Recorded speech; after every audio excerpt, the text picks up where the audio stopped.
Heavy rainfall has triggered a major disaster situation across Kerala, with at least 3 people killed and several others fear trapped after a series of landslides and flash floods struck parts of Idukki and Kottayam districts today. Notably, continuous heavy showers have caused widespread destruction, damaging houses, blocking major roads, flooding residential areas and forcing authorities to launch massive rescue operations across the state. And the worst impact has been reported from the hilly regions of central Kerala, where rain-triggered landslides have become a major threat. In Idukki district, multiple landslides were reported after hours of relentless rainfall, and in Vagamon, a landslide hit a house, killing Prabhakaran Nair, a native of Kottayam. Officials said that he was inside the house when the landslide struck. Rescue teams carried out an extensive search operation in the difficult terrain and recovered his body.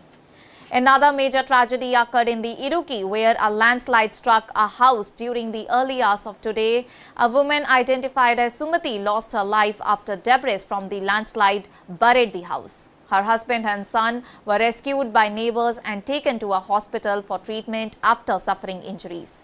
The family's house was completely destroyed in the incident, and the rescue operation at the site involved teams from the National Disaster Response Force, Fire and Rescue Services, Police and Revenue departments. And after hours of efforts, authorities recovered Sumati's body from beneath the debris. Officials said that several other areas in Idukki remained vulnerable as heavy rainfall continued to trigger fresh landslides. Well, MLA is shedding light on the conditions of Kerala after the landslide struck the region. Let us listen to him. The situation in Rani flood. Situation is still panic. People are in fear. In their mind, there is the flood situation of 2018. So people are in fear.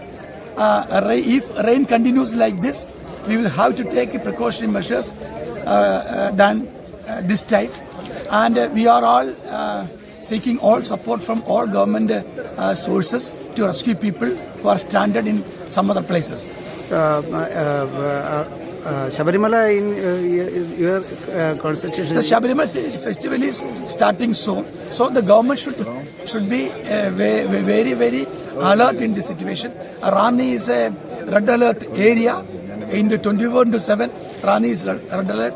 Even if rain stand for one day, Rani will have to be in water. That is the problem. Chittar, Vayatipura, so some areas is landsliding. Landsliding in some parts of Koni also make the situation worse. So we should take precaution. Land mining is the main cause. We are not mining soil from the rivers. Our dams are filled with sand. These all problems should be resolved. Government should take immediate initiatives to stop all these calamities, issues. In neighbouring Kottayam district, another tragic incident was reported where a landslide buried a house. A youth identified as Joseph, son of Johnny, was rescued from the debris but died while being shifted to the hospital. His mother is fear trapped under the rubble, and search operations are continuing to locate her. Authorities have deployed rescue personnel to the area as they continue searching through the debris, and the heavy rainfall has severely affected transportation across. A major landslide occurred on the Kochi National Highway, completely disrupting traffic movement after debris blocked the crucial route. A car and a tourist lorry were reportedly caught in the sliding debris, creating further difficulties for commuters and the rescue teams. Several other roads across Idukki have also been blocked due to landslides and flooding, and the road connecting the areas were closed after debris fell on the route, while rising water levels in the stream caused waterlogging on National Highway 183. Well, the entire area also witnessed road blockages affecting vehicular movement, and flood conditions worsened in several parts of Idukki after rivers and streams overflowed. Well, in one of the areas, a parked police jeep was damaged after a landslide, and the overflowing river submerged the low-level crossing locally known as Chapat.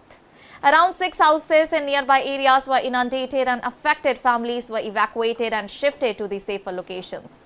Kottayam district also faced severe flooding as heavy rainfall affected several areas, and in town, water levels rose rapidly overnight, forcing authorities to suspend vehicular traffic. Several houses, including those in Nadakal areas, were flooded. Rescue teams along with local residents helped evacuate people who were stranded on the upper floors of their homes. Notably, KSTMA member secretary is speaking out Kerala's condition and what measures can be taken in order to tackle it. Let us hear him out. So right now, I think the alarming situation, we are all fire, like we are all frightened. So how's the condition right now? Kottayam, Pathanamthitta and Idukki experienced extremely heavy rainfall, measuring up to 361 mm at places in the last maybe 24 hours or so. Much of the rain spell was after about 10 o'clock in the night and until the early morning. That has caused a number of landslides in slope-cut faces where there are roads and houses and all that. And we also have seen some debris flows happening here and there. However, people were aware, people have had experience of this, and also there were alerts running for the last many days. So essentially what we have seen is fatality numbers are very low, thankfully. We have 2 deaths reported from Idukki and 2 from Kottayam. The rain spell for the south is almost over. Now it's moving towards the north. It has started raining. So starting from Thrissur to Kasaragod, today also we will experience significant amounts of rainfall until tomorrow. And after that, we will have a respite from this extremely heavy rainfall situation. What about the NDRF? We have 9 pre-positioned teams in Kerala. So in south, we have it in Pathanamthitta, we have it in Idukki, we have in Alappi. So these places do have NDRF teams. NDRF is basically one of the last resorts, you know. But we shouldn't undermine our fire and rescue, and we have a large volunteer team, not just in Kerala, across this country, called Aapta Mitra. Aapta Mitra volunteers, the red shirts are available across this country. And here in Kerala, we have roughly about 10,000 Aapta Mitra volunteers and about equal number of civil defense volunteers. They all work in tandem with the fire and rescue service and they coordinate.